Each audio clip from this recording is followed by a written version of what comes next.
what we are experiencing right now, rather apt, but also for other reasons, such as how does Africa, a continent that contributes less than 4% of the greenhouse emissions, adversely affected, however, and how do we pay for all of the measures that need to be in place going forward. Then there are, of course, other sessions, Leanne, that are also equally important. Mobilize finance for just energy transition, that has been a big one, and of course, for various reasons, looking at how countries have come to this particular matter, but also just in terms of a just energy transition, the discussions that will take place here. Harnessing critical minerals for inclusive growth and sustainable development, those some of the discussions that will be taking place. But of course, the host of this morning, Minister Ronald Lamola, he has just got onto the podium right now, so we're going to take you inside to listen to some of what he has to say, and we'll also catch up with him for an interview after that. And taking you inside now to the Minister. Union Commissioner, Ms. Francesca Belobe, representatives from the global governance institutions, the Director General of the Department, DERCO, Mr. Zain Dengo, and also South Africa's G20 Sherpa. And we also welcome all the two sous Sherpas that we have, the various deans of the diplomatic corps, and members of the diplomatic community with us this morning. DG Subesh Pillay from Electricity and the Energy Department, Deputy Director General, Ambassador Tolisa Mabongo, who's also our sous Sherpa. DDG Mr. Clayson Munyela, the leading public diplomacy for the Republic of South Africa, and various other DDGs that I might not have seen from the department and the other government departments, key stakeholders, business representatives, and members of the media who are also present here. It gives me great pleasure to welcome you to this gathering and to offer some few remarks. It does feel like 2010 again for us here in South Africa when we hosted an event of this magnitude. And we're very glad to be here with you to share this occasion with you. South Africa's G20 presidency coincides with the two important moments in the calendar of all justice and loving and freedom-loving people of the world. The first is the 70th anniversary of the Freedom Charter, a document in which the dream of a democratic state and of a just conduct of international affairs was clearly articulated. It called for peace and friendship, sovereignty, equality, and cooperation amongst nations. The second is the 70th anniversary of the Bandung Conference, that historic gathering of Asian and African nations united in their resolve to free themselves from all traces of colonialism. Although the world has changed significantly since 1955, both the spirit of Bandung and the vision of the Freedom Charter are as relevant today as they were then. The ideals of respect for fundamental human rights, self-determination, solidarity, and the peaceful settlement of disputes remains the foundation upon which any just global order must stand. It is in this same spirit that South Africa has approached its G20 presidency, not only as a critic of the global order, as it is, but also as a clear articulation of what the world could be.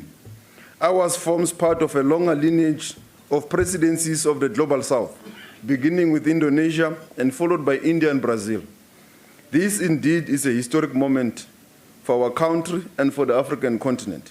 For the first time, the African Union participates as a full member of the G20. For the first time, the G20 meets on African soil.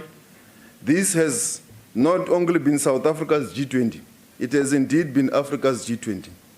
When we took the mantle from Brazil in December 2024, we were clear that our presidency will sharpen the focus on more just and inclusive global order. This continuity finds expression in our motto of solidarity, equality, and sustainability. These are not just abstract ideals. They echo the aspirations of people across the world who seek dignity, opportunity, and a better future for their children.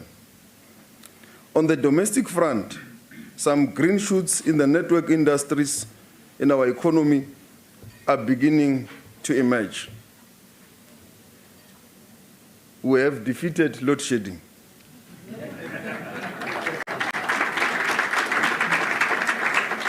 The logistic and the commuter rail network is also recovering. Trains are now back on our rails. Commuters are able now to travel with ease, enabling the economy to function, including the rail and logistic network carrying our commodities. The official unemployment rate fell to 31.9% in the third quarter of 2025 from 32.9% in the second quarter of 2025. South Africa is out from the grey FATF list.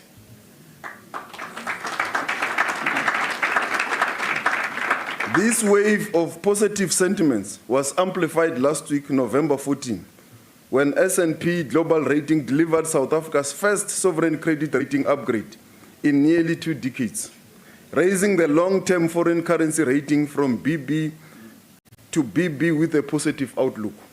The upgrade cited stronger growth prospects, improved fiscal consolidation, and reduced contingent liabilities, particularly reflecting improvements in the energy sector. This shows that we are indeed turning the corner in the economy. While South Africa remains below investment grade, the upgrade is significant. It lowers borrowing costs, broadens the investor base, and signals renewed confidence in the country's reform trajectory through Operation Vulindlela.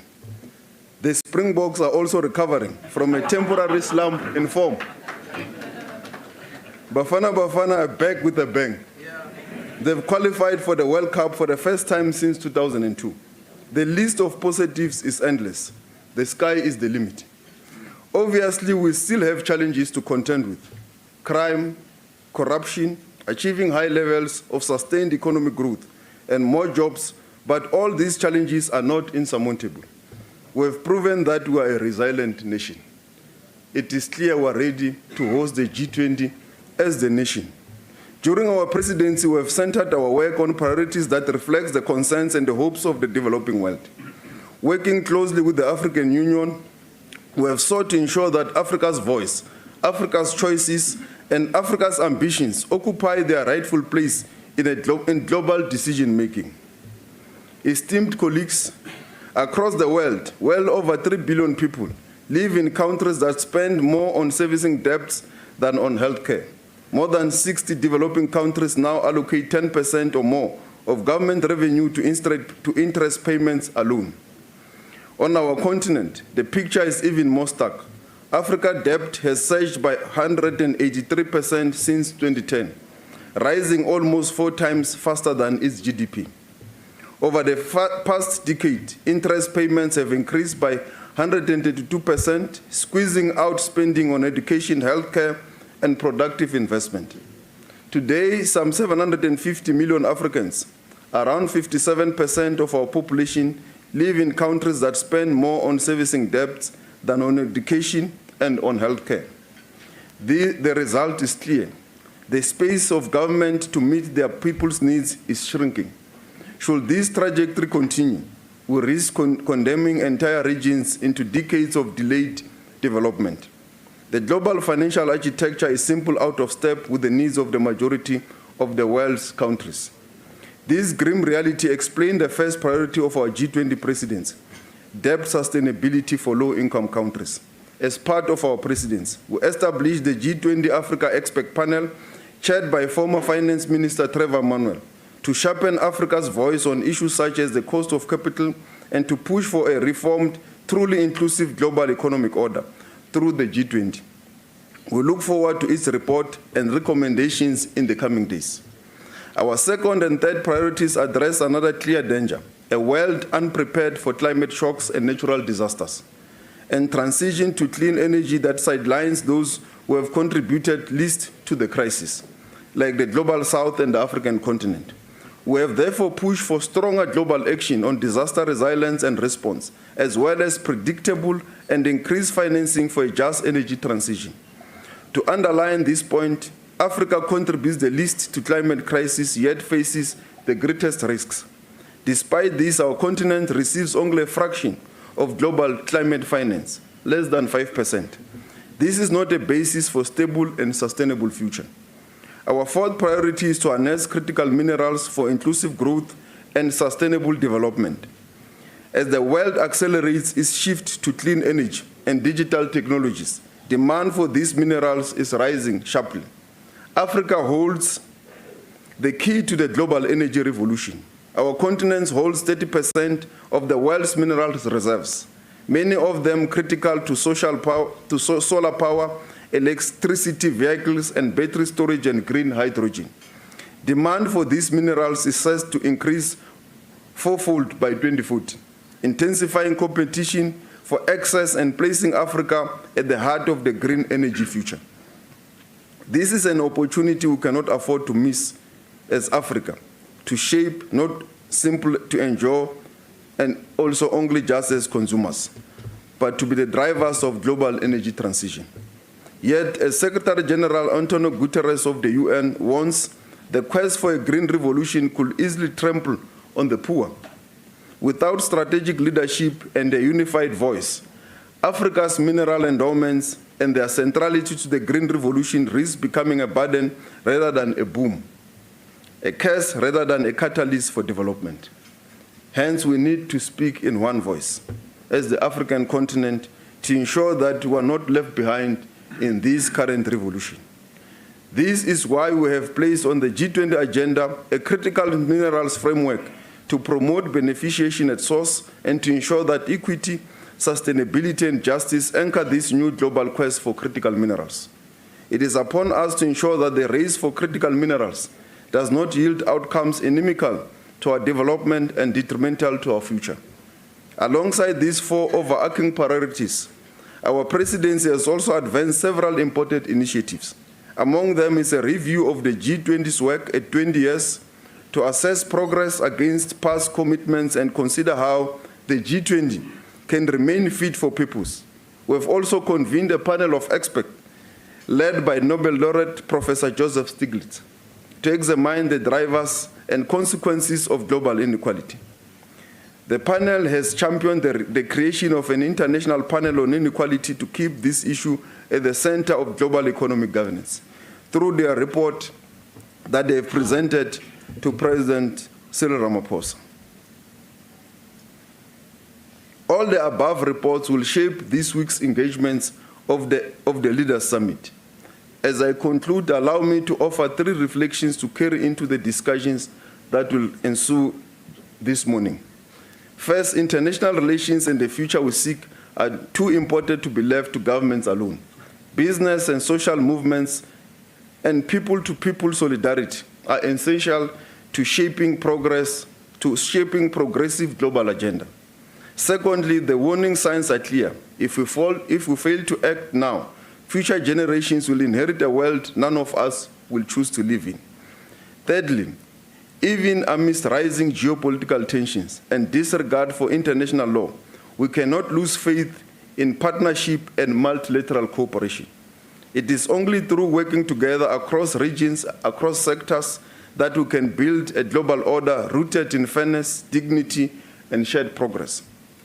Throughout our journey of the G20, there have been soothsayers of doom whose talk in trade is misinformation, who misrepresented our intentions, questions Africa's capabilities, and sought to weaken confidence in this process.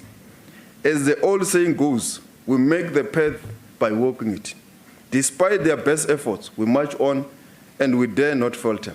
We believe this week will be a success and will be able to achieve a declaration through the Leaders Summit over the weekend. Thank you very much.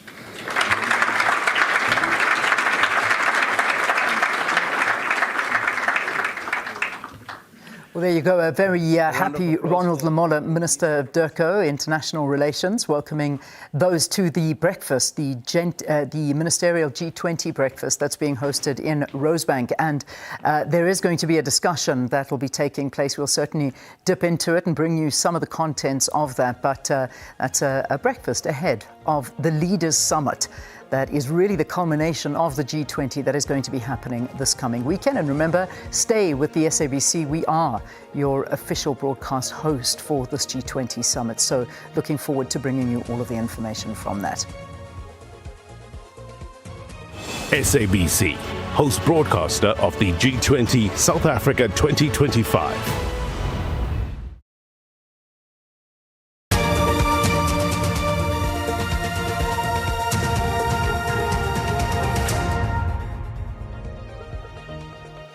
All right, let's take a look at the markets on this Monday morning. Let's see how we're doing.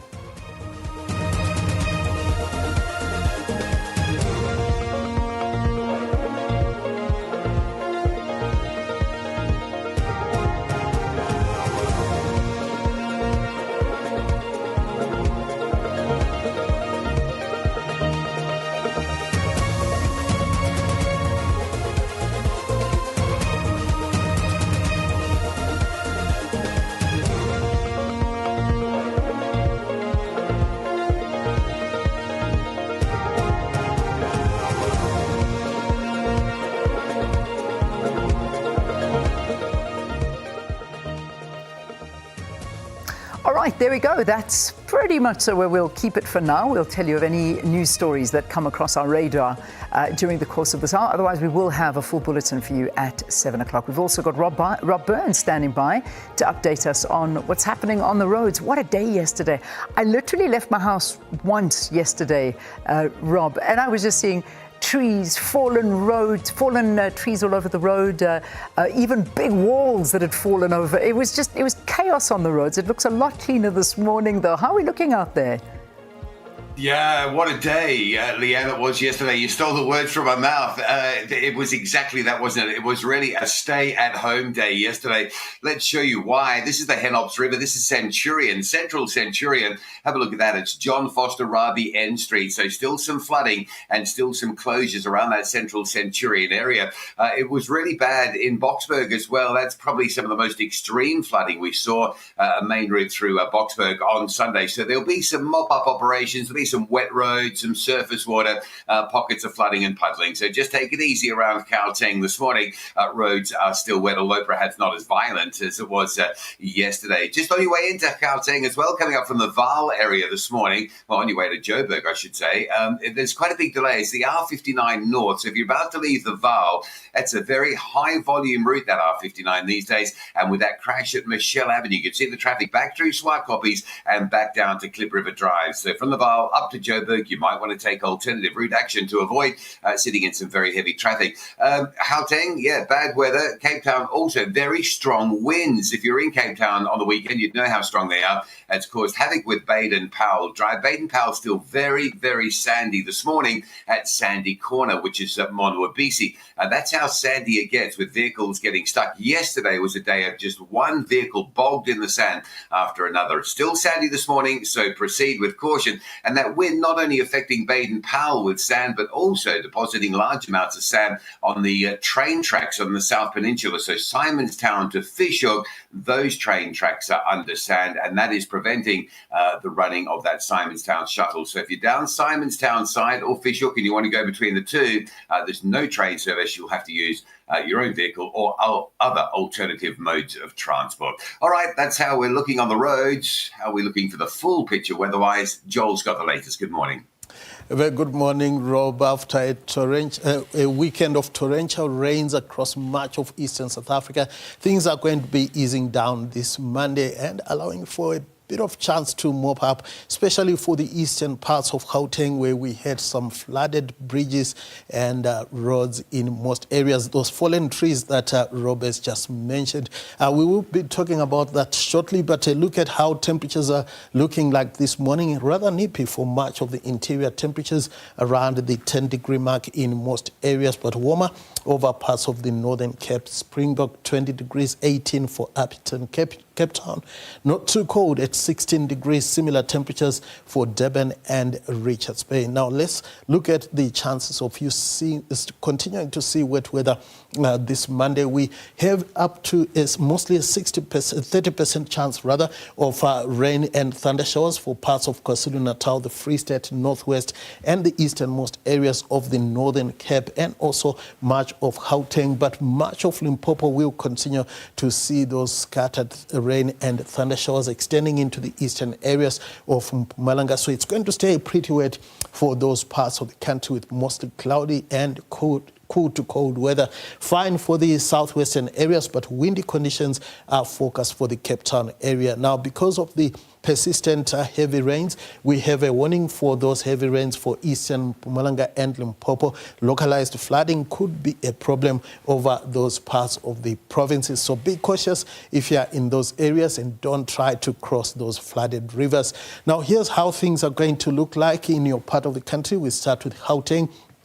Temperatures still on the cool to cold side with Vereeniging, Carltonville, Springs and Bronkhorstspruit peaking at just around 16 degrees, 18 for Johannesburg. It will be pretty wet for the northern parts of the province, pretty wet as well for much of Limpopo, where temperatures in the upper teens are expected right across the province. Similar temperatures are forecast for eastern Mpumalanga. It gets colder as we go towards the central areas. Emelo managing a high of just 10 degrees, 11 for Carolina, Mashishing, just a degree warmer. Mbombela peaks at 16 degrees. And down in KwaZulu-Natal, things will be slightly warmer here. Highs in the lower 20s from Richards Bay through Durban down into Port Shepstone. It is going to be settled around the Eastern Cape, just a few specks of cloud in places, pleasantly warm with temperatures mostly in the lower to mid 20s for the southern and central areas. Sunny skies for the Western Cape. The heat continues in most areas. Clan William and Frendedal 36, 33 for the high in Cape Town. It is going to be settled as well for much of the Northern Cape. A slight chance of showers late in the afternoon for DR, Kimberley and Kuruman. The Free State is going to be slightly wet as well with temperatures in the upper teens and lower 20s with Bloemfontein peaking at 23 degrees. We are expecting a wet one as well for the northwest, rather chilly for the northeastern sections, and the rains will continue to ease down as we get into Tuesday. That's all from me for now.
Joining us, here are your sports headlines. Nigeria's 2025 World Cup qualification dream ended in heartbreak yesterday as the Super Eagles fell 4-3 to the Democratic Republic of Congo after a dramatic penalty shootout in Rabat, Morocco.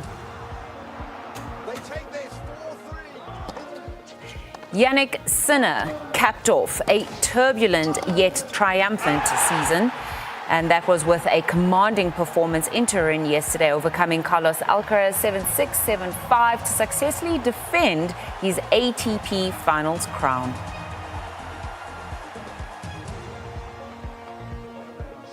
And Argentina staged an astonishing rally as they came from 21-0 behind to beat Scotland 33-24 in an Autumn Nations Series Rugby International at Murrayfield. All right, so short and quick, we'll bring you a full bulletin in the next hour. But for now, though, Leanne is standing by with your latest updates in the world of news, though.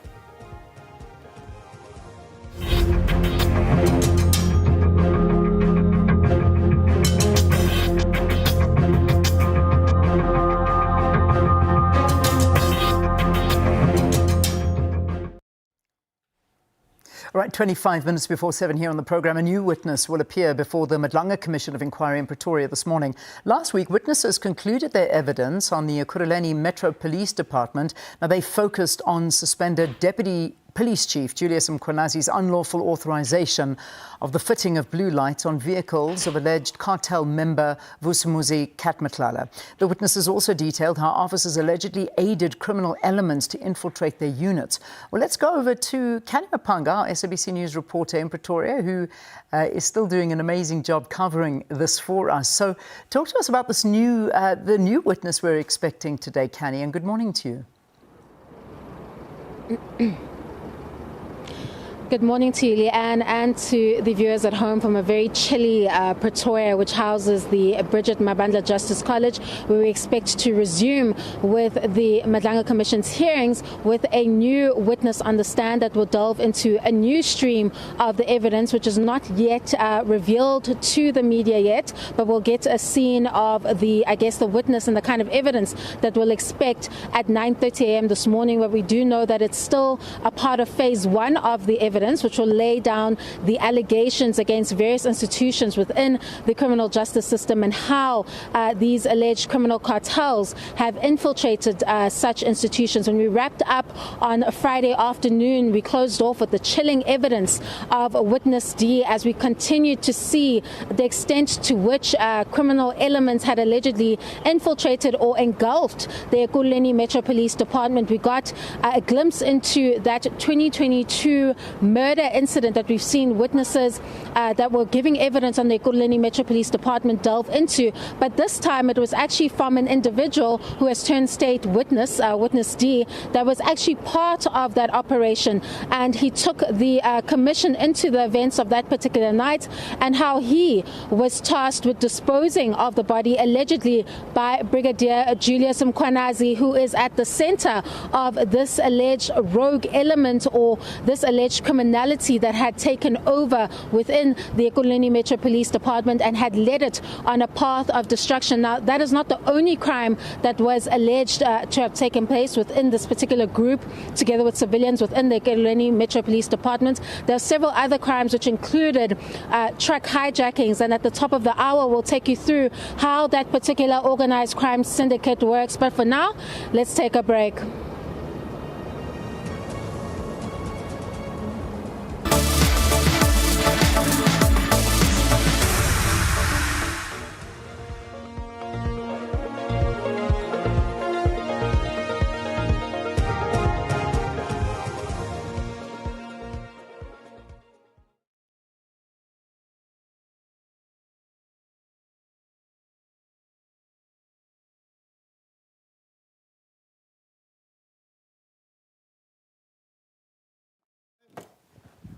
I'm here.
develop an integrated public awareness strategy.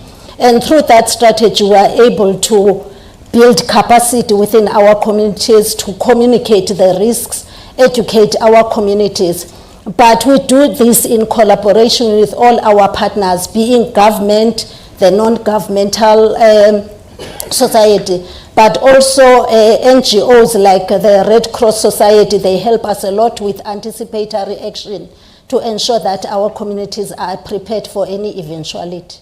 Thank you. Thank you. I think there's a pending comment there, but you'll be the last speaker because we have to move to the next session.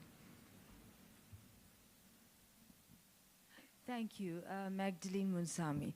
I just want to go and firstly thank the minister, deputy ministers, and all present. But my question in terms of disaster risk reduction would be not only at a micro level. How do we, within our neighboring countries and those around us that experience support, tragedies, floods, etc., Pakistan, for example, Kashmir, those kinds of situations, do we extend ourselves to our neighboring countries as we do as South Africa? Thank you very much. Thank you. 1 minute. Respond. Okay. From our side, I'll take the example of the memorandum of understanding that we have with the Kingdom of Lesotho. We have helped them to develop a risk profile through our South African National Space Agency, and also South African Weather Service is helping us a lot within the SADC region to ensure that early warning systems are implemented within the SADC, because they've got the expertise for impact-based early warning systems, and I the other neighboring countries with that. Thank you, sir. Yes, it's absolutely important, as I sort of shared with you. Also our theme for G20 presidency in 2023, that means that Sudhaiva Kutumbaka, there is the entire world is one family. So therefore, what we have done, for example, through CDRI, so we have been giving technical assistance to almost 50 countries in how to mitigate the disaster preparedness. And as I also mentioned that, for example, we have set up this tsunami early warning system. So therefore, it is serving almost 27 countries in the Indian Ocean region. And also, we conduct a lot of capacity building programs ourselves through our ITEC program, where the professionals who are into disaster risk reduction agencies, they come to India, they get trained, they look around. And also, we are also sharing our technology solutions with whoever is interested. So therefore, for example, one example of this is CDRI. If any country wants to join CDRI and get the benefit of it, for developing countries, we don't expect any contribution from them. It is absolutely, they can join. Thank you. Thank you very much. Let's give a round of applause to our two panelists.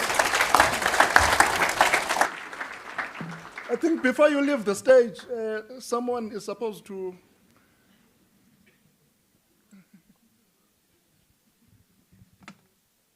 It's an honor to have a panel. Yes, I work a lot with Miral.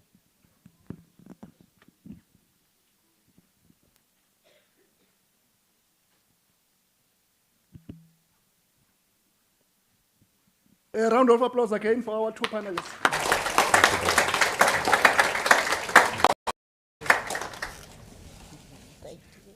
Thank you. We will move very quickly to the second panelist, which will focus on taking action to ensure debt sustainability for low-income countries. And I would like to invite Mr. Zane Dango, DG of DECO and South Africa's Sherpa for the G20. And I would also like to invite Mrs. Francisca Belope, the African Union Commissioner for Economic Development, Trade, Tourism, Industry, and Minerals, as well as Ms. Sarah Markham, the Africa Executive Director for the One campaign, to come to the front. Yeah.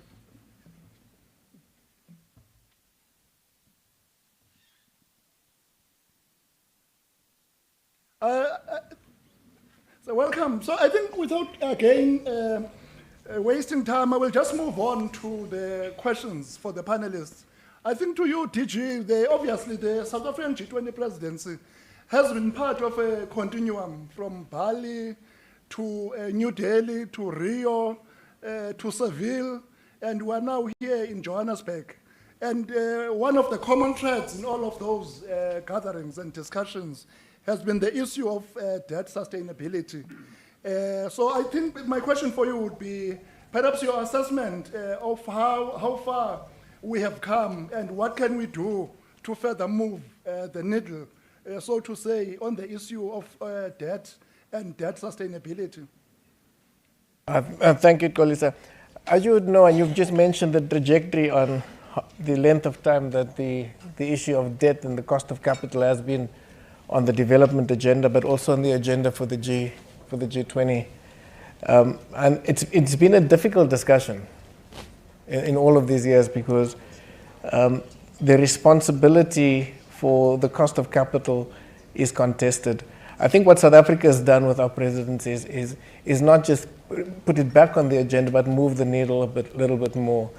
The fact that we do have a ministerial declaration is important. It may not be, that ministerial declaration may not have all the elements that we would have wanted in it to ensure that we can reduce the cost of capital systemically, but it does ensure that the G20 will now be focused on dealing with debt systemically every single year. Every presidency will now have to take forward what we have started. And that will include the fact that, you know, the issues that debt transparency will come back into the equation. The specific role that borrower countries can and should play in ensuring that debt transparency and the burden of indebtedness is dealt with not only by developing countries, but collectively with other members of the G20, but also the borrowers, the financial capital. So I think that is possibly been the most important outcome for us. You know, what we sought to do, and I think the minister put it in his opening remarks as well, is that what we have currently is countries are defaulting on development. The debt burden, you know, has ballooned for African countries. And if you look at the report that was agreed to in, well, the ministerial declaration, but also the inequality report, you know, it complements the discussions that took place in the finance track, because what it shows you that when there's a default in development, there's also an impact at the domestic level. Domestic budgets are structured to ensure that debt repayment can take place. And that restructuring, I'm going to put in a 6-letter word here, often leads to austerity.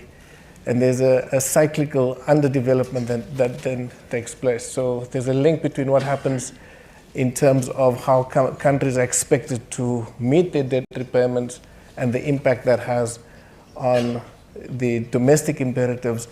And as Professor Stiglitz pointed out, that also has a political impact. That when you default on debt, the societal fabric also unravels. Democracy, as we've seen over the last 20 years, is under enormous pressure as the failed sort of paradigms of the last 2 or 3 decades have not yielded the kind of outcomes to not only the working classes, but also the middle classes these days. The cost of living has skyrocketed, and you can't de-link that from the debt burdens that many developing countries and mostly African countries are facing. Thank you, DG. I now move to Commissioner Belope. The global debt architecture is inherently biased against Africa. We have now what is called the African premium, where African countries essentially, without borrowing more than other continents, but pay more for their borrowing. But so I just want to ask, from the perspective of the African Union, what is it that can be done to make sure that we rebalance the global debt architecture? Thank you very much. First of all, I would like to thank South Africa because South Africa has posted Africa in the global world and in the international world, and more specifically has given Africa a voice. And this is what Africa has been calling for, crying for within the multilateral system. Now, coming on the question, respond to the question you have made, we pay a higher price because of risk perception. So what African Union is doing is actually working on elements of risk perceptions. We have conducted studies that have that has demonstrated that the risk perception is lower than the actual regular risk, which means in credit. This is a major issue, so we need to work on our risk perception, but we also need to work on our noting agencies. And this is why on the Union has established now an African noting agency, which is to be operationalized in the coming time. Thank you very much, Commissioner, for highlighting in particular the issue of the Africa Credit Rating Agency. Let me move to you, Sarah. The one campaign, I think one of the areas where you have really been making a mark on is on the discussions on the cost of capital. Perhaps you can just share with the audience, and of course it's linked to the questions I asked the DG and the Commissioner. Just your perceptions on this issue of the cost of capital and what else can be done to this issue. Perhaps you can also link that to the role of the private creditors. Thank you very much, Ambassador. Thank you all for inviting us to the One Campaign. It's an honor to be here and all protocols observed. So Africa is the most expensive place on earth to borrow money. And that doesn't just affect our sovereign countries, it affects our institutions, it affects our SMEs. And what we want to understand as the One Campaign, and for us as an advocacy, why is Africa the most expensive place to borrow on earth? There have been some elements and some interventions that have been helpful. The Africa Credit Rating Agency, as the Commissioner has mentioned, is really important because it forces a conversation between the three oligopoly credit rating agencies when they rate African countries. And we can, if there's a delta, if there's a difference between that rating and what our African credit rating agency portrays, then we have a conversation that we need to have. The cost of capital is not just numbers in a spreadsheet. DG Zain mentioned it is defaulting on development. What it means is it slows down whether we can build roads, we can educate, we can pay nurses and doctors, we can develop on this continent. And so it becomes a really critical matter for all of us to pay attention to.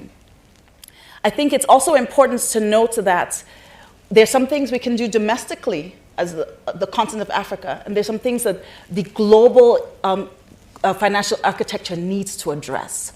So in the domestic part, there are areas such as deepening our capital markets. Because what happens when we deepen our capital markets is we're able to borrow money with local currency, and we're not as exposed to the currency risks that usually affect us when we borrow resources outside of Africa. We also know that the international capital markets penalize Africa 500% every time she goes to borrow.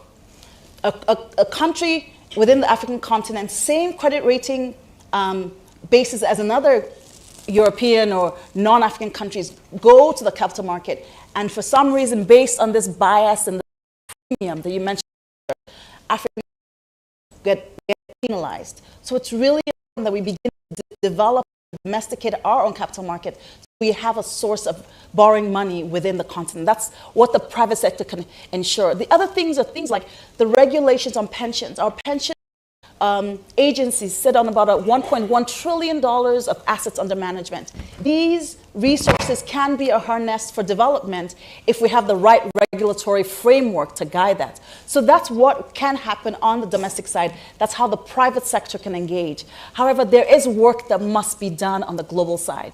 And we saw frameworks such as the G20 Global Common Framework. But what we're seeing is to address the issue of debt today, that's not doing enough, and more must be done. So the cost of capital ensures that we address the issue so that every 20 years, what we've noticed, Africa comes under debt distress every 20 years. In the next 20 years, we don't want to have a situation where we're also need to address the cost of capital. Thank you very much, Sarah. Question to all for questions. One of the proposals that has come out of Seville is the idea of a borrowers club. If you could just share your opinion on what you think about this idea, how can it be impactful if it is established? Maybe I will reverse the order and start with Sarah, then the Commissioner, and then I'll finish with the DG. Thank you, Ambassador. The Borrowers Club is going to be a really powerful platform to address our debt, because what happens is what the G20 stands for is this multilateral collection of voice. And when we have a collection of voice, we have leverage. And hence, they have the Paris Club, which is the creditors club, and this Borrowers Club ensures that we can amplify our voice as borrowers with one voice to demand the transparency, the accountability, the framework for which borrowing is done today. Inherently, there's some, shall we say, irregularities with borrowing, such as the DSA, the Debt Sustainability Assessment the World Bank conducts. We want that to be a lot more accountable. We want it to be a lot more transparent. But if one country goes to the World Bank to make this case, it's less powerful than 54 countries on the continent going, or expanding that even to other low and middle income countries, going as one voice to the same entity to say, here's what we demand in order to participate fairly in this system. So I do think the Borrowers Club will shift the dial on how our debts are assessed, how we can approach the holders of our debt, and what we can do internally to give ourselves more voice and more leverage. Thank you, Sarah. Commissioner. The idea of the Borrowers Club, we think it's a very important idea because debtors come together and they can exchange their experiences, which is also very good. I think it's also good because they can also trace possible solutions and establish strategies in order to address the problems and to address the different creditors. So for us, this is a platform that we are fully supporting, together with the reform of the African financial and multilateral institutions that we have setting in place. Thank you so much. Thank you, Commissioner DG. Thanks. I think both my colleagues have answered most of the questions. The issue about the Borrowers Club is to counterbalance the club of the lenders, the Paris Club. But so what we're seeing emerging is FFD4 talking about a global Borrowers Club. What's emerging from the G20 approach is towards that is an African Borrowers Forum, which is important as well. Part of what we need to do, aside from the issue that Sarah has raised, is also to put more pressure for the implementation of what we call the debt pause clause. In essence, that we need to put into the system the idea that there can be a temporary suspension on debt repayments in a time of crisis. That is a key issue that collectively African countries should be taking up together with other developing countries, because it's in that crisis response, and you've said every 10 years there's a crisis. The inability to respond to that crisis timeously leads to the kind of defaults in development. Countries do not default on debt. Yeah, that's good. We find that African countries and other developing countries do not default on debt. The debt payments take place. Budgets, as I pointed out earlier, are then restructured to ensure that debt repayments take place, which means that every year there's a crowding out of the resources that can be spent on development and people. So the Borrowers Club is part of one of the mechanisms to provide debt relief and debt justice. Thank you, DG. I will open now for 2 or 3 comments or questions from the audience.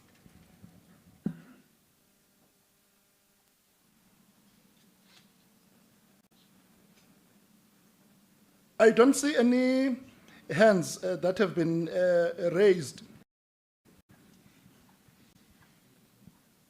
I think, DG, in your comment earlier, you talked about transparency in the debt management. Maybe you can just say a few words about that. It's not completely dealing to what has been discussed so the point is that all countries borrow. And African countries do not actually borrow more. And let me put it, developing countries do not borrow more than developed countries. In fact, we tend to borrow less. It's just the cost of borrowing is higher. And part of that is the risk issues. There's a lot of lack of transparency in how risk is assessed, developed, and designed. We talk about the ratings agencies, and we must bear in mind, this is sort of the elephant in the room, even in our own approaches currently. We talk about transparency, we talk about borrowers clubs, but we do not actually fundamentally engage with the role of the ratings agencies. That's where the lack of transparency is most profound. Ratings agencies, are private sector institutions. What they do is unsolicited, actually. And that's where the African Rating Agency is so important, because we need to move towards a situation where there's more transparency in how risk is assessed. So it's not just about perception that we need to change, it's important, but it's also the systemic issues about who assesses the risks. What is the accountability of rating agencies? To whom are they accountable? This is part of the transparency issues that we've put on the agenda for many years, and hopefully through our G20 presidency we'll find traction in discussions going forward. Thank you, DG. To the Commissioner, the African Union has got a domestic resource mobilization strategy. And I just wanted to maybe ask you perhaps just to say something about the importance of domestic resource mobilization, but also what can African countries do to enhance their capacity for domestic resource mobilization? Of course, within the problematic of debt sustainability, we do have an issue related to debt management. It means the African Union is addressing strongly the issue on what are the higher debts that are taken by the countries. What is that money used for?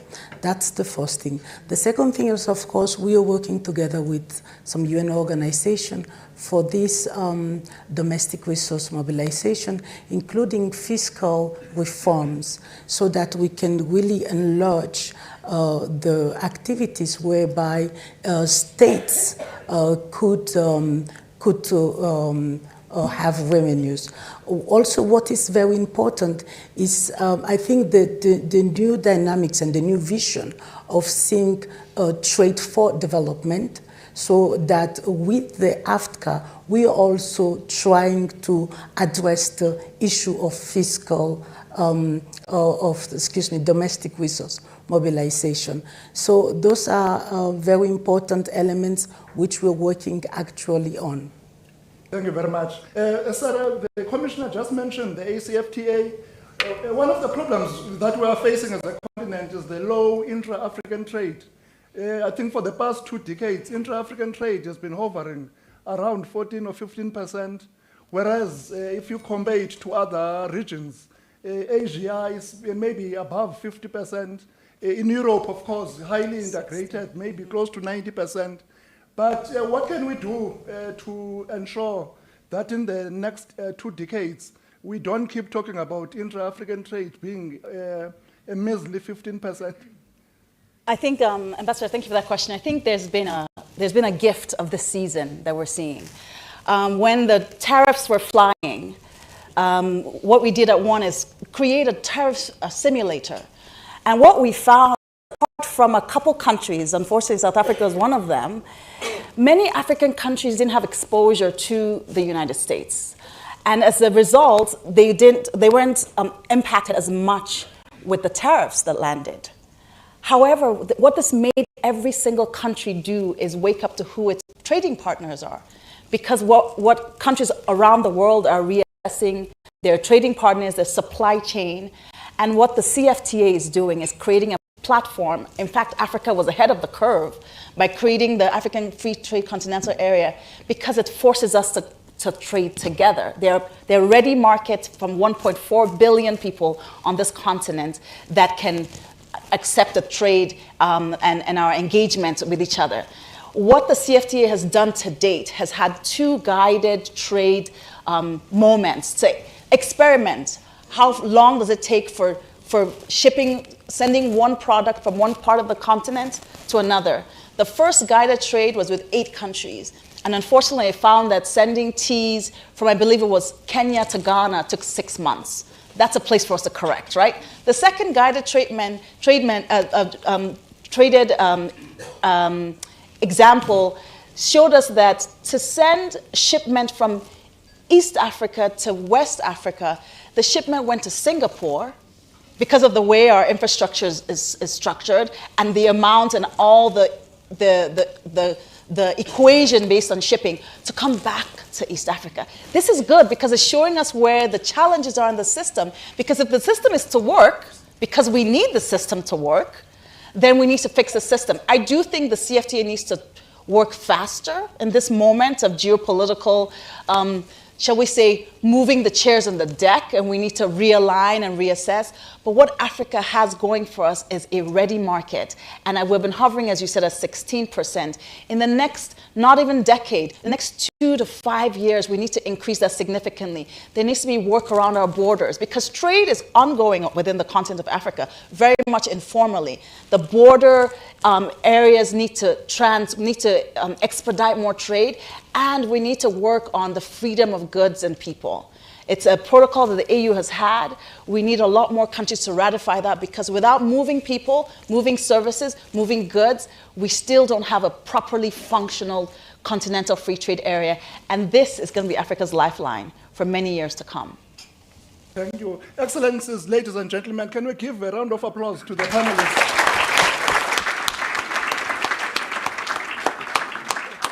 Thank you very much. I also get one. Yes, you do. And I will, again, without further ado, invite the third panel to focus on mobilizing finance for a just energy transition. So I will invite to the podium Mr. Subhash Pillay, who's the Director General of the Department of Electricity and Energy, Ambassador Henry Kabo, Norway's G20 Sherpa, and Mr. Anat Naidu, Managing Executive, Client Coverage at APSA. May I please invite them to come to the podium?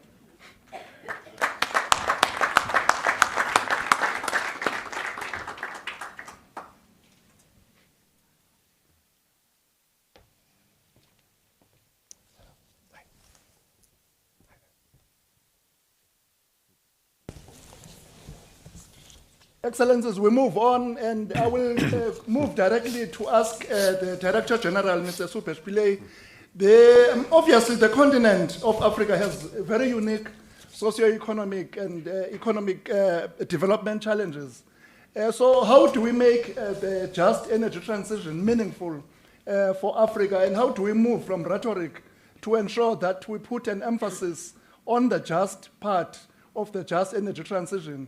And perhaps you can also refer to the South African experience.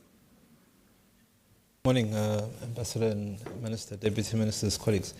So I think as the previous speakers have said, we've made a very conscious decision that this G20 has to be an African G20. If you look at our 3 priority areas, the first one was focusing on issues of the energy trilemma, so access, affordability, security. 2 and 3 dealt with industrialization in the context of mineral beneficiation, and the third one really dealt with how we address this question of integrated infrastructure that allows for greater integration of energy systems, particularly on the continent, but also, I guess, for other developing and emerging economies. So I think the two ends of that equation is embedded in the second and third priority, the second being around how we deal with the beneficiation of minerals in the context of an inclusive growth as part of a just energy transition. And embedded there is how we deal with this question of unlocking the inherent industrialization opportunities that sits given our mineral deposits and the intersection of our mineral deposits and where we are in terms of expanding energy infrastructure, both for the continent and to contribute globally to that initiative. The third one was around, and we've codified that in the African 10-year infrastructure investment plan, is just how do we use the continental endowments for energy resources to benefit the continent. And so as we traverse towards tripling our renewable energy installments by 2030 and energy efficiency initiatives, the big question is how we're able to utilize the African endowment to ensure that through transmission infrastructure, interconnectivity infrastructure, that Africa is able to ensure that we address issues of the SDG 7 around access, security, and affordability of energy and energy systems as part of an energy transition. Thank you very much, DG. Ambassador Hendrik Hobo, Norway's G20 Sous-Sherpa. Norway obviously plays a very big role in the global energy space, both as an exporter of energy products, but also as a global investor, including in countries like South Africa, on renewable energy in particular. I think it would be interesting to share with the audience just your experiences from where a country like Norway stands and how you then build the partnerships with countries like South Africa and how that relates to the work that we do in the G20. Thank you very much, Kolisa, and thank you very much for being here. Sorry about my voice, but we had a very important soccer match last night. Beating Italy once again, and now being qualified for the World Cup. So that's great. and Holland scored 2 goals. I mean, that's important. So sorry about that. But it's really great to be here. Norway is very honored to be a guest country during your G20 presidency, and personally also to be selected as a Norway's Sherpa in that process. And we are here, as has been said by the minister, for instance, in a very crucial week of the G20 to get us past the finish line and make this G20 successful G20. My first message is that it is a success already, because you have brought the G20 to Africa, focusing on African challenges, and also, as Minister Lamola spelled out, the 4 themes we are discussing today is spot on Africa's challenges. So let me come to the renewable and energy transition. So to deal with the climate problem and create jobs and growth, we need more energy and we need cleaner energy. And that's why the energy transition is a key part of a good development strategy and also of this G20 presidency. We need to get from fossil energy to renewables, and this transition has to be just, as my fellow panelists just said. And then the domestic and foreign. And that's why I'm very happy to see very good examples of Norway's role in South Africa.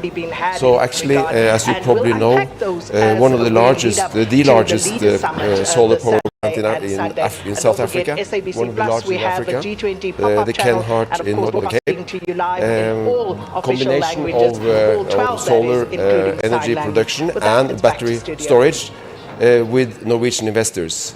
The Prime Minister, when he comes to the summit this weekend, he will also visit another project in Free State Province with Norwegian capital. So these are good examples that we are part of this transition in South Africa. We also are a fossil fuel producer ourselves, so we stand in the middle of a transition ourselves. So I think that experience we have from home is relevant here also. So and this is now a new witness will appear. the Commission of G20 Inquiry agenda. in Pretoria So I this see morning. that we are Last week, actually witnesses seeing that South concluded Africa their is doing evidence what on the they should do, Ekurhuleni Metro and we are very Police happy to be a Department. part They in that focused on transition suspended process. Deputy Police Chief Julius Mkhwanazi's unlawful authorization of the fitting of blue lights on vehicles of alleged cartel member Vusmuzi Katmatlala. The witnesses also detailed how officers allegedly aided criminal elements to infiltrate their units. Let's cross to SABC News reporter Kani Mapanga in Pretoria for an update on this. Kani, good morning again. Expect from governments as you participate in this one? Good morning again to you, Leanne, and to the viewers at home. When we left off just a few minutes ago, we were talking about that horrific murder incident that was placed before the Commission on Friday by witness D, who was actively part of this operation and would have been the person that disposed of the body, allegedly at the request of now suspended acting EMPD chief, that is Brigadier Julius Mkhwanazi. Now, this forms part of a long list of alleged crimes, where it is stated before the Commission that there was a particular group, an alleged rogue group of an MPD, paired up with civilians that would conduct this pattern of extortion incidents within the Ekurhuleni region and beyond. Now, it's not only extending to this alleged murder incident, but there's also quite a thriving, if we could put it that way, hijacking of trucks, operation syndicates allegedly within the Ekurhuleni region, where it is alleged that this particular group of EMPD officials and the civilians that form part of private security firms are actively involved within the Ekurhuleni region. What we are hearing from Spies, who was the first person to introduce this evidence before the probe, is that there is this operation or alleged operation modus operandi where this group will, I guess, allegedly intercept hijackings in the form of a legitimate operation, but what is really taking place behind the scenes is something more sinister, because what you'll see is that they are allegedly colluding with these private security firms and allegedly sell back the freight to the owners of the spoke to anonymous about yesterday, John Reed, not his real name, and he stated that several of his trucks have been hit in this alleged operation.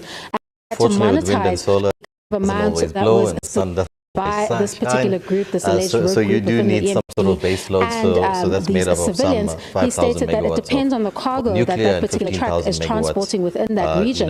But if you're dealing with cargo that's quite precious, you could be expected to pay allegedly up to 500,000 rand in order to get your freight back. And we already heard from Spies is that these particular officials would use that burner phone in order to communicate with these truck owners and help them recover their vehicles. But what was taking place was a more sinister act that aided this alleged criminal benefit that we keep hearing about with respect to these particular officials and these civilians. Now, we've heard quite extensively, not much accountability has taken place. In the next hour, we'll take you through some of those processes that were initiated to hold this group accountable and how some of those investigations remain stagnant to date. Over to you in studio. Thanks very much, Kani Mapanga. We look forward to it, and we'll certainly come back and cross into you shortly.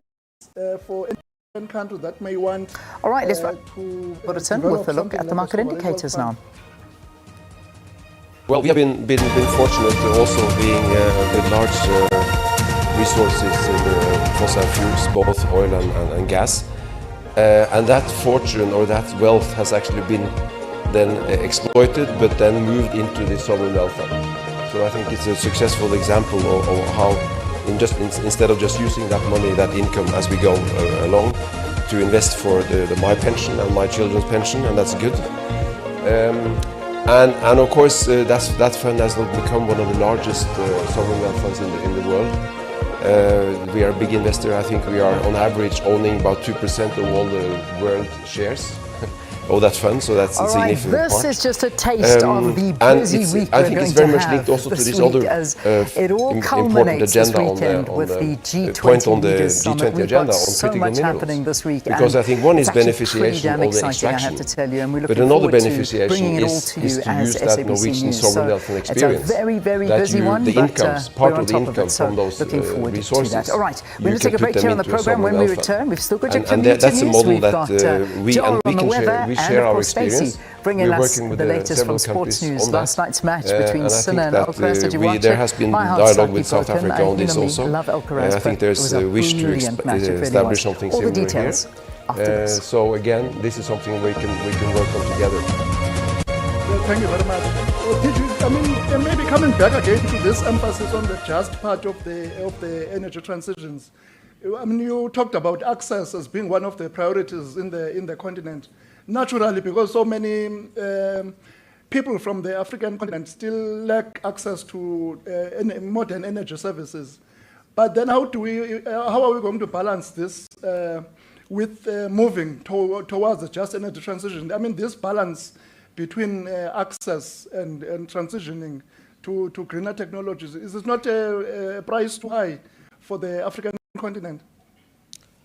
So, Ambassador, if you take the example of the IPP program, our South African program on renewable procurement, 300 billion rand investments over a 10 to 15-year period. And we have no sustainable industrialization opportunity that emerged out of that opportunity. Jeffrey Sachs, who's a former World Bank economist, speaks about something called, he describes as an innovation trap. So if we continue to be consumers of foreign technology, if we continue to be consumers of foreign capital in an energy transition pathway, I think we're going to lose the context of a just transition. So it's critically important that, the previous conversation around access, the issues of risk, how risk is quantified, merging the nexus really of how we transition from closing the energy gap for almost 600 million Africans on the continent, and not even modern energy, just basic access to energy, and how we use those opportunities to address inclusive growth and deepening socioeconomic inequity on the continent and across the developing world and emerging economies. So an energy transition, whilst our presidency has affirmed the commitment to tripling renewable energy efficiency by 2030, we have to understand that pathway has to respond to domestic conditions, socioeconomic conditions. No energy transition is going to be complete or just if we don't deliberately establish the nexus between the work we're doing on delivering physical infrastructure and for that program to ensure that both the continent and the rest of the developing world is able to lift itself out of conditions of inequality, poverty, and underdevelopment. Thank you very much. Mr. Naidoo, you spoke about the investments, the 300 billion over this period through our IPP program. I wondered what has been the lessons in collaboration between the private sector and the government in all of this. What else can be done to improve that collaboration? I think, Ambassador, what we've seen over the last 10 odd years is that success breeds success. When we started the program in round one, as is typical of any new program, the banks and everybody else, including our credit committees, want every bell and whistle. So every risk mitigated and pricing also quite steep as well. But as we've progressed to round 7 most recently, price points have exponentially dropped. As investors have got more comfortable that this program actually works and government keeps to their commitments and trusts the private sector to deliver. Almost every single one of those projects has been on budget, on time, including any sort of localization, integrating to the just part, in terms of what's required in these particular projects. What we've also seen, besides the public sector and the private sector projects in the REAP program, we've seen, especially during the periods of peak load shedding, a lot of large energy-intensive consumers, like the big mining companies, for example, were establishing their own projects. So we funded quite a number of projects, in total about 3,000 megawatts just in the last 2 years for the likes of Anglo-American, Sasol, Air Liquide, and other large mining companies like Northern Platinum, and then even evolving to cluster companies getting together like Amazon and Discovery and South African breweries, and even large data companies like Teraco doing their own captive power projects as well, which has accelerated and helped contribute to the zero load shedding that we've seen over the last few years. But in terms of lessons learned, is that, you know, as you continue with programs like this, there's a lot of comfort and proven experience in that you can finance more and more to achieve that 1.5 trillion rand investment over the next few years to come. Thank you very much. 2 or 3 questions from the audience or comments before we move to the next panel. Just maybe on the, I see their hands. And we'll ask that you introduce yourselves. Yeah, I see the ambassador of the, start here, Penyo, and then the ambassador of the Netherlands in that table. Good morning. Okay, it's Japie Foulard here, CEO from Glencore. I'm sure that you know that currently some of the ferrochrome operations in South Africa, we are under Section 189. We are focusing closure. We are a beneficiation company, also a mining company, taking chrome ore, converting that into a ferrochrome and then exporting that. Unfortunately, all the plans that we are putting on the table, I think over the last 10 years, we've seen a great amount of renewable energy. You would know that beneficiation or high intensity or high energy consumers are baseload. So that means in many cases renewable energy, wind and solar on its own is good enough. So how do we see the bridging gap between where we are today? Because if we do not get cheap electricity, and I'm not sure if you all know this, but over the last, since 2007 up till today, it's 900% increase cumulative Eskom tariffs. That's where the problem lies. So we've got very expensive electricity towards, for instance, China. How do we bridge that gap until we've got equilibration between renewables and the just energy? Thank you very much.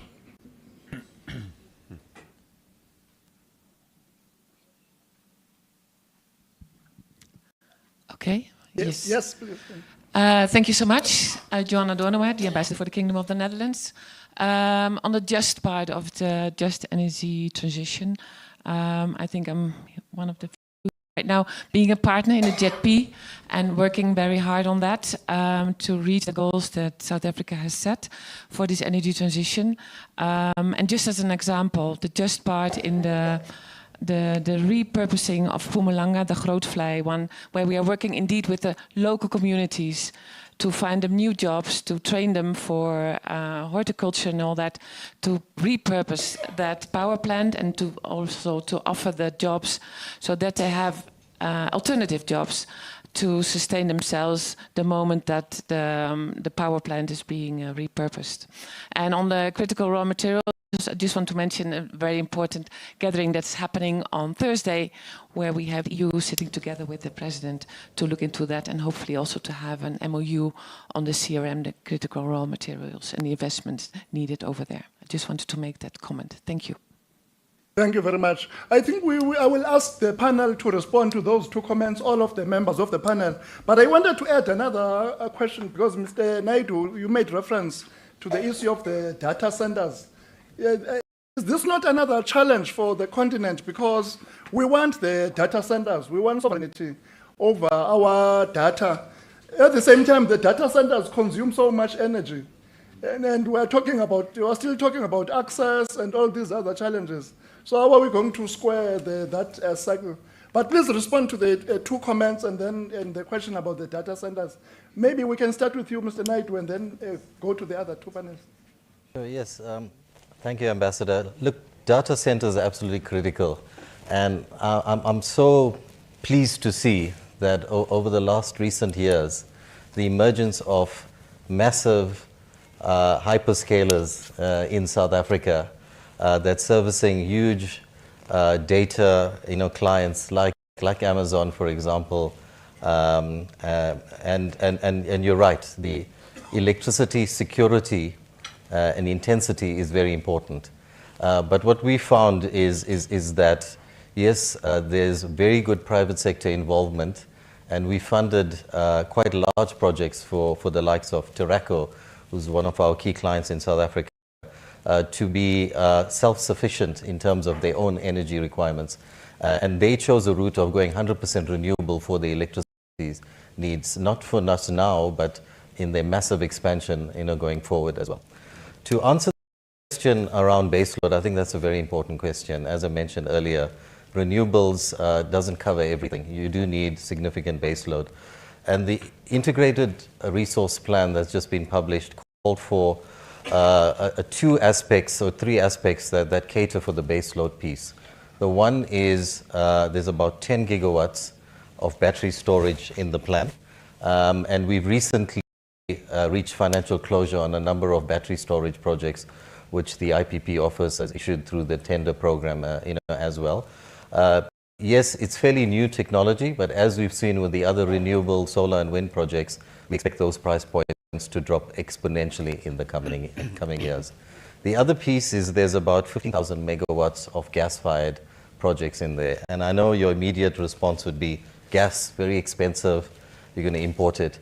But I think the good news is, they've struck gas in Namibia, and hopefully some of that gas would be piped into South Africa to supply, gas to power projects.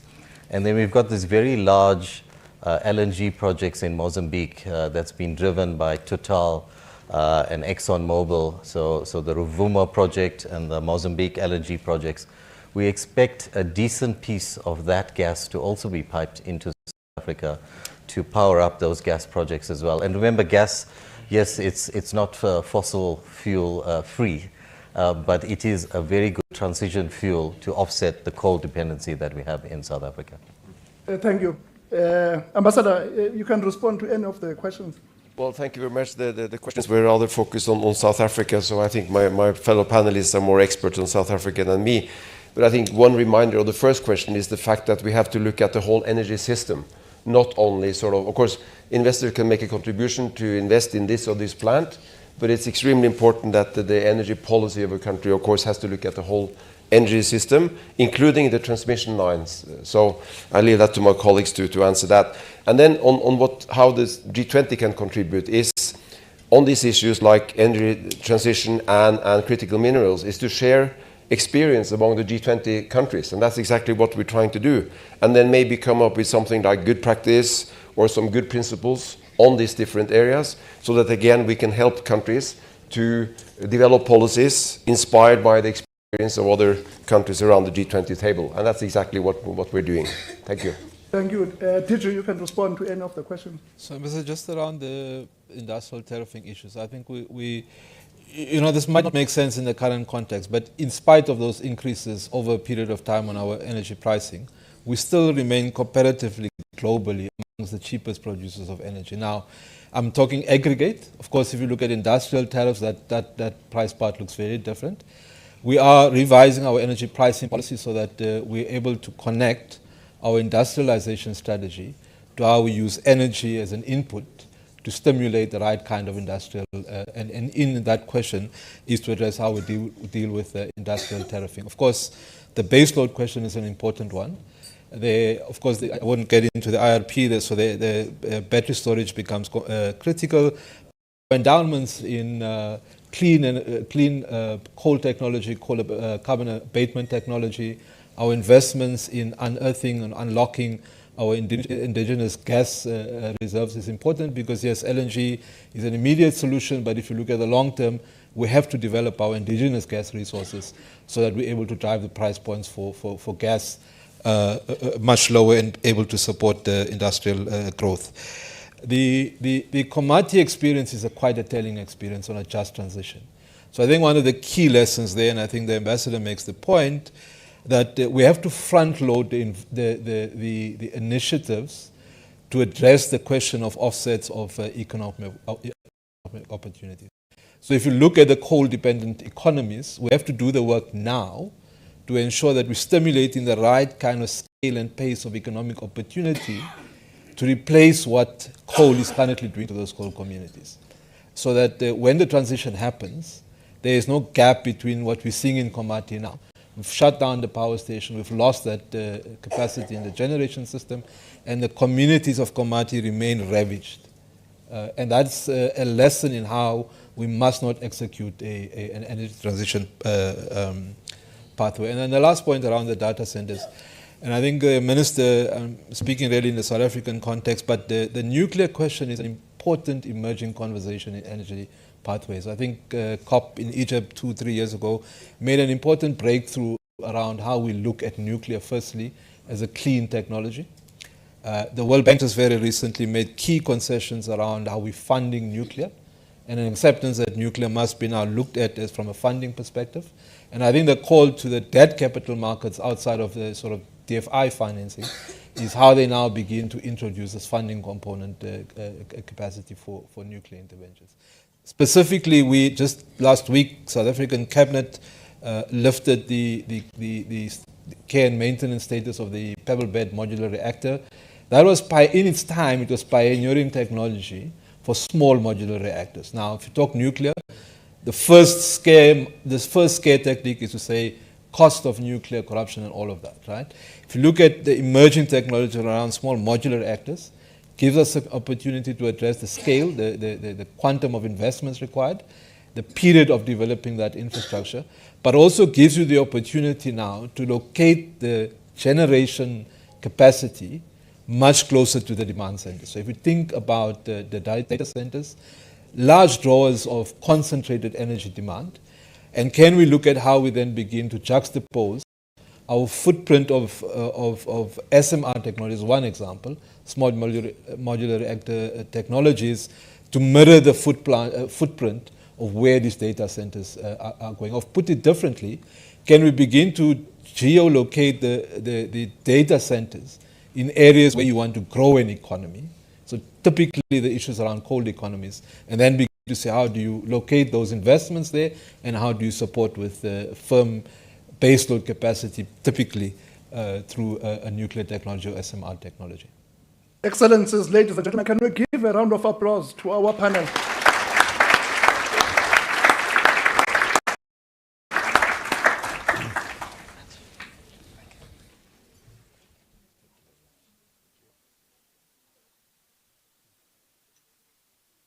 We will immediately call the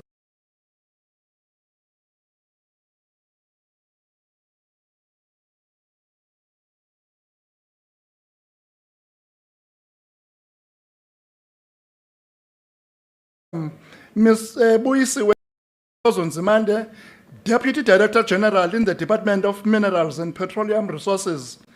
Ms. Nana Piri, Head of Corporate Client Group, Rand Merchant Bank. Ms. Navashni Naika, Senior Vice President for Corporate Affairs, Anglo-American.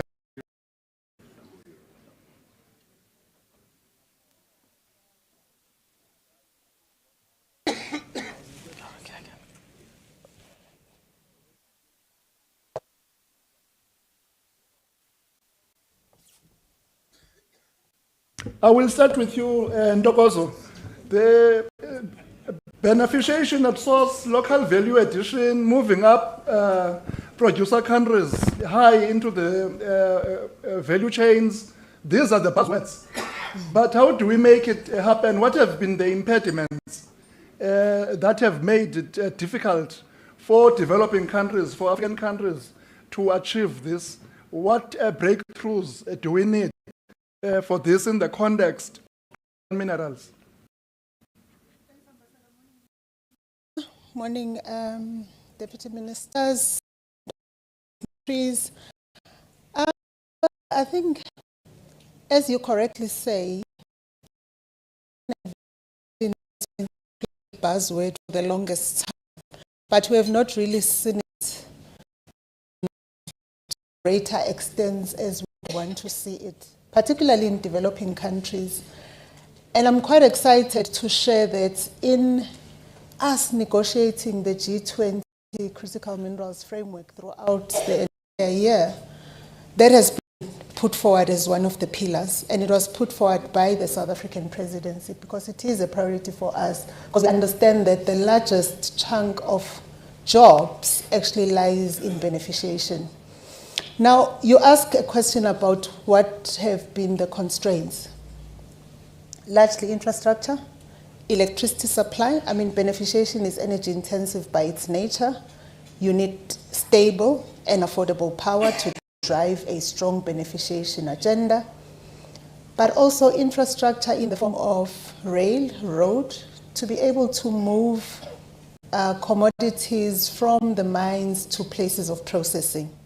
As a result of that, in our approach in the framework, but also in the continental strategy and the South African critical mineral strategy, we are saying we want to drive for beneficiation close to point of production or close to source, as we say. And that talks to being conscious and intentional about driving and developing infrastructure around where production happens. If we do not do that, then we're still going to have this conversation about beneficiation, but it will remain a dream. Let me also say this quickly. We've seen, I mean, in South Africa, we've been mining for well over 150 years.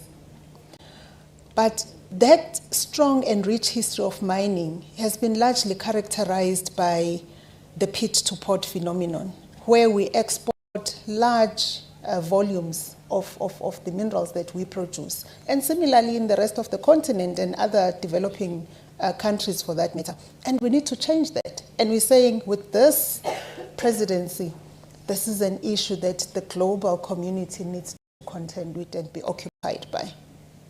Thank you very much. I move to you, Nana. In terms of the contribution of the private sector, the banks, in this attempts to move countries up the value chain to beneficiate, what are the conditions that the private sector needs, and what can we do between the public sector and the private sector to create those incentives to ensure that the private sector can come and and fund bankable projects? Thank you. It's good to be here. I mean, this is quite a big moment for South Africa, the continent at the moment. So we're really excited about it. And I'd just like to say all protocol observed, and acknowledge the Honourable Minister. But good question around, how can we make projects bankable? And I think one of the things that, from a bankability perspective, that is needed is just to make sure that from a policy perspective and regulatory, that they're clear and stable in terms of what you're trying to achieve in the industrialization plan, as well as ensuring that, from a funding perspective, the projects that are at scale. And the previous panel was talking also around Africa Free Continental Trade Area. And I think that can help in terms of just value chains and ecosystem at scale to ensure that we pool processing projects and opportunities for the private sector to actually play a role and participate in that. The other thing, I think the lady in the room who was talking around just partners and ensuring that we focus on OEMs that give us external offtake agreements that we can actually use to actually say, if there's a global player that gives us an offtake agreement, we can use that global player to actually bank the project because we know that the offtake is actually secured for a bankable project. Yeah. Thank you very much. I move to you, Navashni. And I think the context, of course, in which all this is happening is a very rapidly changing world where we have got to deal with environmental crisis, climate change, and others. So how does a company like Anglo American align the mining of critical minerals with environmental sustainability and the climate goals that we are pushing? Thank you very much, and good morning, everybody. It is such a pleasure to be here. On your question, I think you're absolutely right. You can't, for social license to operate in particular, and for minerals to be mined, you've got to do it responsibly. So mining needs to be an enabler of the development of critical minerals, not at the cost of the climate.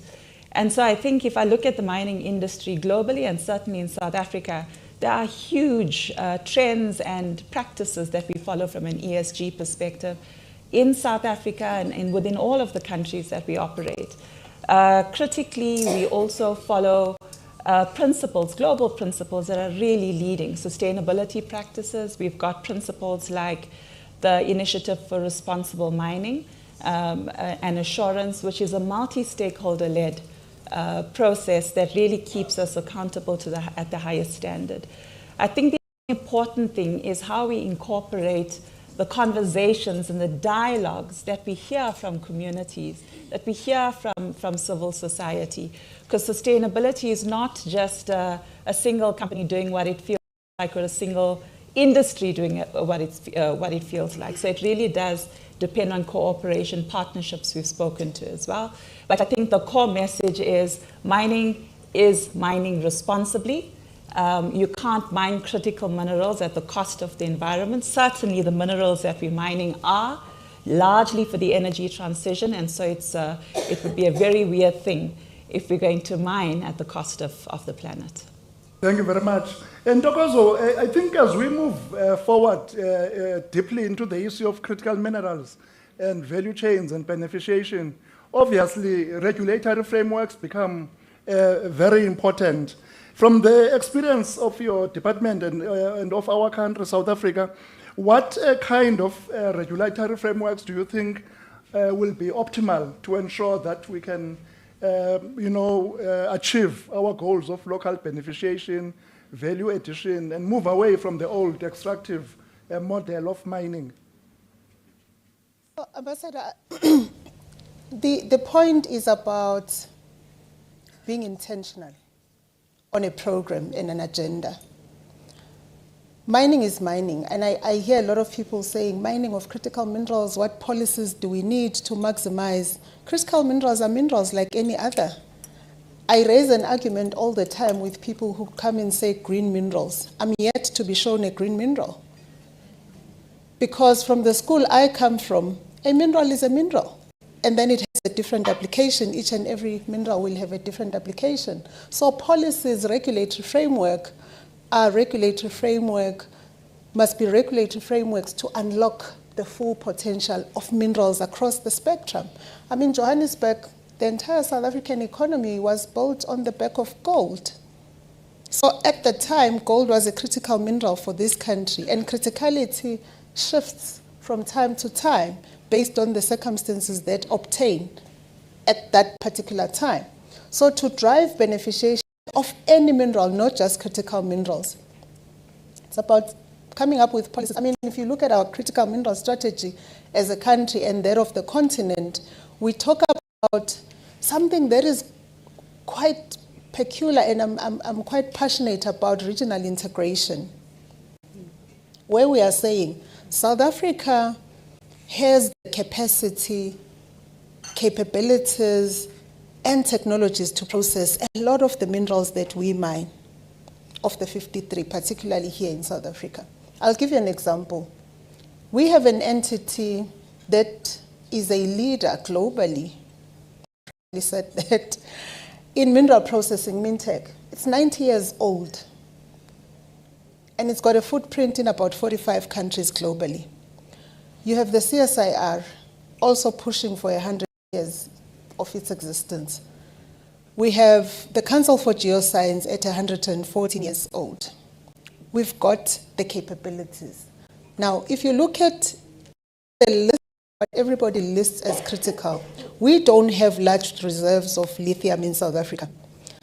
Countries around us in the SADC region have in larger quantities. Regional integration talks to how do we collaborate with those countries for us to offer our capabilities, our skilled workforce, our strength of power, and other associated and related infrastructure to leverage those resources. I recently spoke to a colleague from Bloomberg who went to town about the adoption of the Boeing model.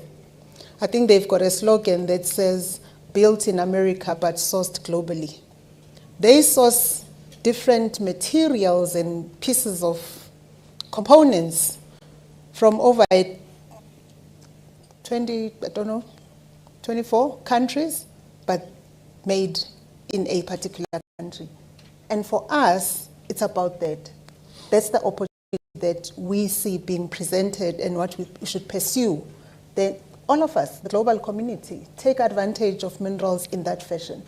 Thank you. If I could add, yes. I think, that's quite powerful. If you think about it, that if you look at the whole continent, 30% of critical minerals actually sit within the continent, of which only 5% is attributable for value from the continent. And for me, what the thing around unlocking, the regional play and utilizing the skills that South Africa has to actually unlock that and process at source, so that we can increase the value that we get out of these the minerals that this continent has been endowed on, can be quite powerful for us as a continent. Yeah. Thanks, Nana. I was going to ask a follow-up question to you. In order for you as a private sector to double or triple your investments in the next 10 years in this particular sector, what do you require from governments and the public sector, not just in South Africa, but in the other countries of the continent? I think the main thing, we've been investing from an R&B perspective, in critical minerals and minerals for a very long time. And I think one of the projects that I would like to flesh out is the Vedanta project.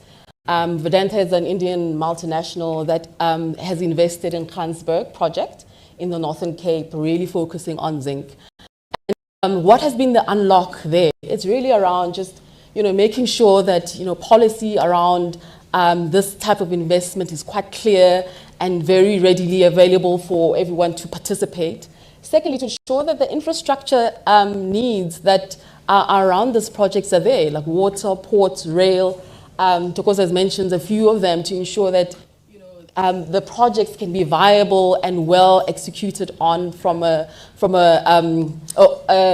contractor perspective. So I think that for us is quite key to ensure that we can actually participate much more within the critical minerals and at scale. And in order for you to attract international or global players into or private participants, either global players or like us from a South African bank perspective, it's really important to have stability.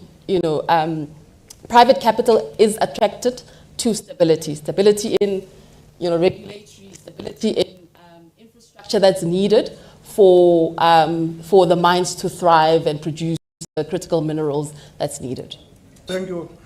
Nivashni, the role of technology, obviously, as we go forward, we have got to look at new technologies, including artificial intelligence. The earlier panel spoke about data centers, and also the whole question of mining companies generating their own electricity. So what has been the experience of Anglo recently in terms of technology, bringing in new technologies that can improve efficiencies into the mining sector?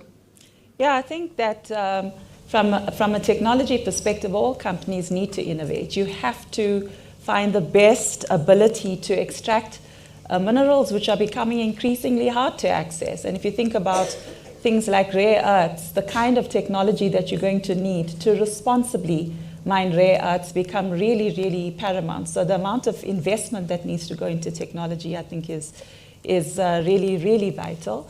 Of course, Anglo-American plays a leading role. We've got quite a lot of advancements that we put toward technologies in what we call future smart mining, which is how innovation meets sustainability practices. And again, that goes back to the earlier comment I made around how we do responsible mining. But I think also, just to circle back to a bit of this conversation that we are having here, and what does it mean around partnerships to unlock technologies that sit in countries, not just from a mining sector perspective, but through parallel processes and ecosystem views that really consider the local context as well.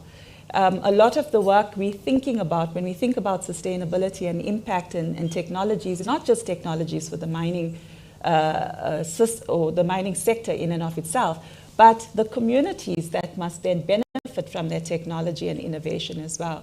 So when we think about sustainability and we think about the large tracts of land that mining has, for example, so there's two types of land. There's mined land that needs a lot of rehabilitation and needs particular technologies and innovation to get that land back to pristine,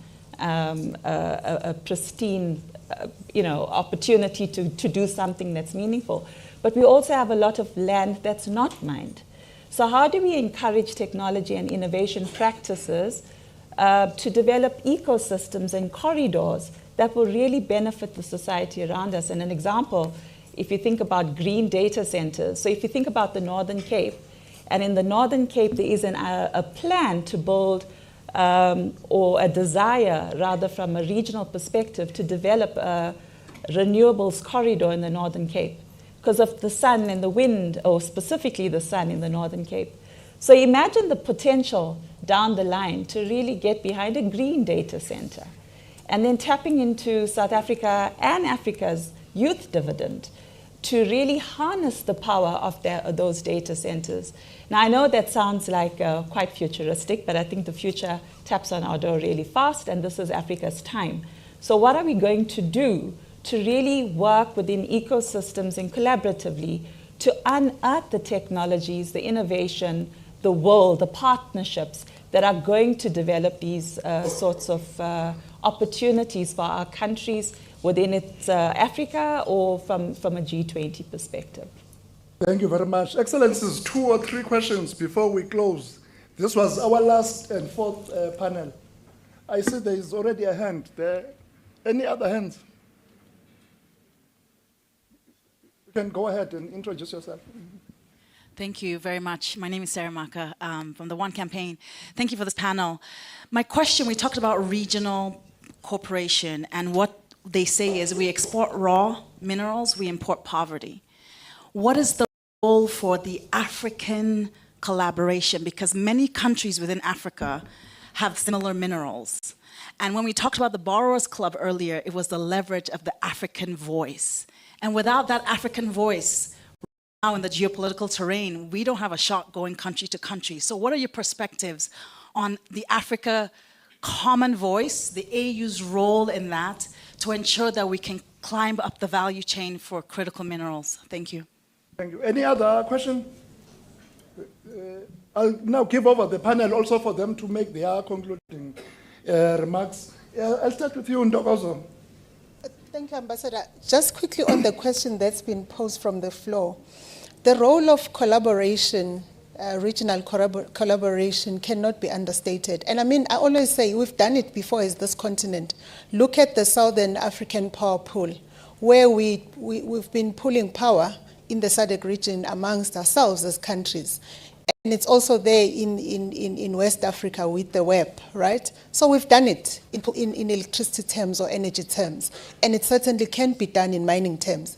In fact, if you drive on the N1 from Limpopo all the way to N3 down to either Durban or Richards Bay, you see a lot of trucks carrying copper that comes from countries in the SADC region destined for exports in the ports in South Africa. And we are saying in our conversations now, how do we change that? How do we turn that around and ensure that that copper just does not pass through South Africa, but it stops for further processing, a step or two further before it leaves the South African shores? And that's the approach that we've already started driving and talking to, but also even outside of the continent. We're saying with our global trading partners, how do we collaborate on specific targeted mineral processing or value addition projects, such that we process, you don't have to take the entire value chain. We've been producing precursor materials for battery manufacturing in South Africa for about 50 years, over 50 years actually. How do we take it a step further in the production of processing these particular minerals before we export to the countries we've been exporting to? So it's quite critical, and it's something that we are driving for, and we have quite palette of at this point. Thank you, Nana. Yeah, if I could add, I mean, Honorable Minister in his session spoke about negotiating together and having one voice as Africa and the power in that. Because I think if various states negotiate together or plan and create their own processing hubs, it's very difficult to actually win in a global economy that's very, very competitive. But if Africa comes together and processes together at source, uses all the skills that are around from an Africa perspective, and plans together to achieve that, I think for me, it can be a really phenomenal story. I mean, if you look at the African economy from a GDP perspective, that's a $1 trillion economy. But if you slice and dice within the SADC regions and going west, it becomes much smaller. So the collaborative power that you have in the global economy where we're already behind, in harvesting the fair share of the value chain from our critical minerals, becomes very difficult per country. So that's why we're very excited about the Africa Free Continental Trade Area around, pooling and resources, pooling, ensuring that from a trade policy perspective, there's freedom of movement of goods between countries to really see Africa as one market in the global competitive landscape. Thank you. Nivashni? And I think if I could bring in a sort of mining lens, certainly we absolutely agree, and we speak about beneficiation earlier as well, is you've got to play from a continental perspective and regional corridor perspective, play to our strengths, our natural competitive strengths that we have in various countries. And so if we worked as a region rather than as a country, then beneficiation might be better off in another country of a raw material that we're producing here. Infrastructure and policy to support collaboration, I think, is really, really important as well. I don't think we have any lack of will, but what we have, and we have lots of policy documents, but we now need to move from policy to action. Because Africa's time is now, and we're going to lose out on the opportunities that sit before us. And so, definitely more opportunities for partnership and to bring those policies to bear through action and through, to getting behind the opportunities that sit on the continent. Excellencies, ladies and gentlemen, let us give a round of applause to our panel.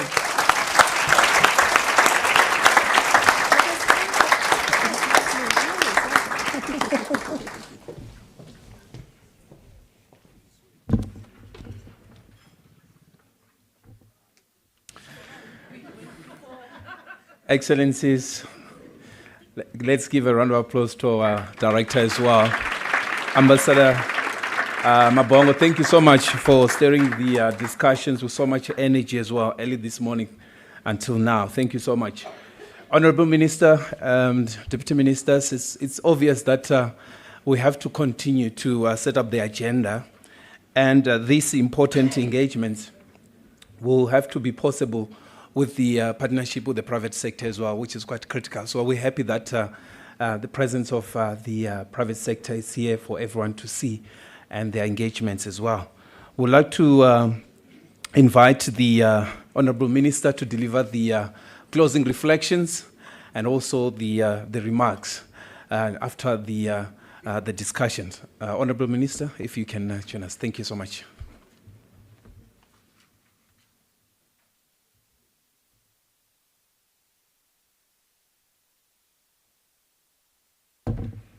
Yeah, thank you very much. Program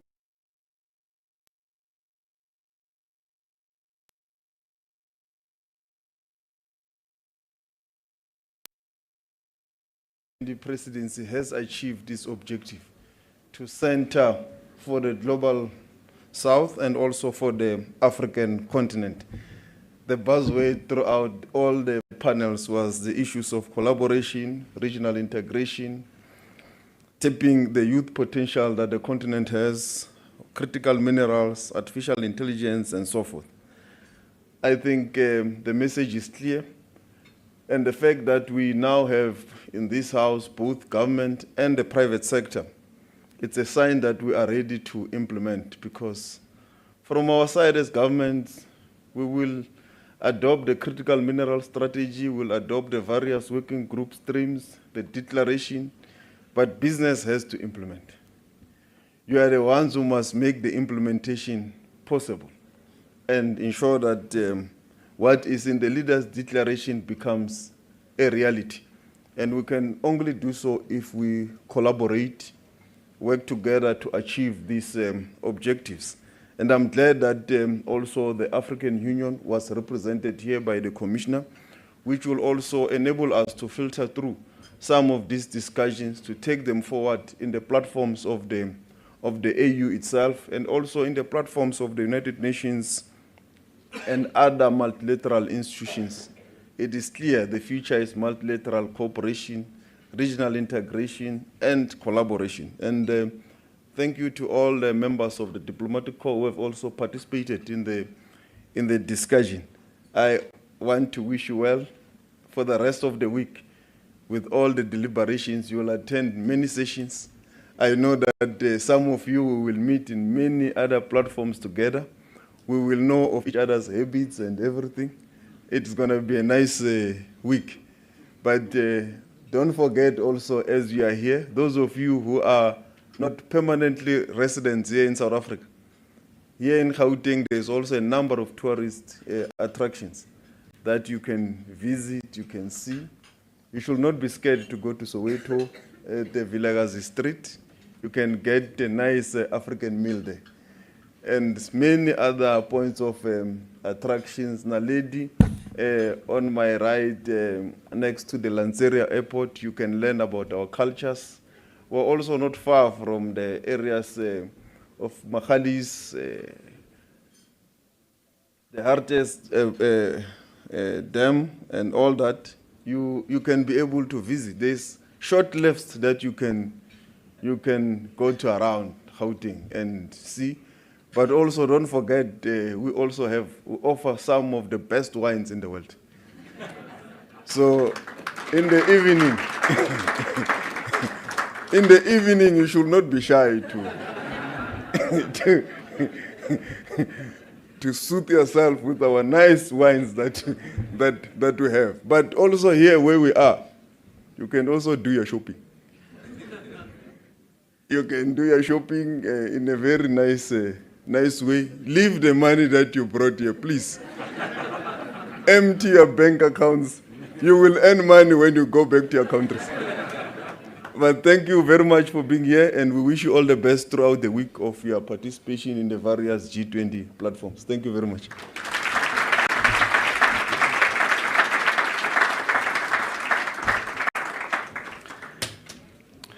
Thank you so much, Honorable Minister.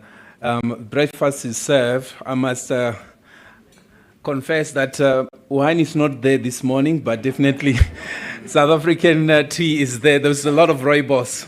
So we're going to enjoy breakfast. So officially breakfast is served. Please enjoy your breakfast. Thank you very much.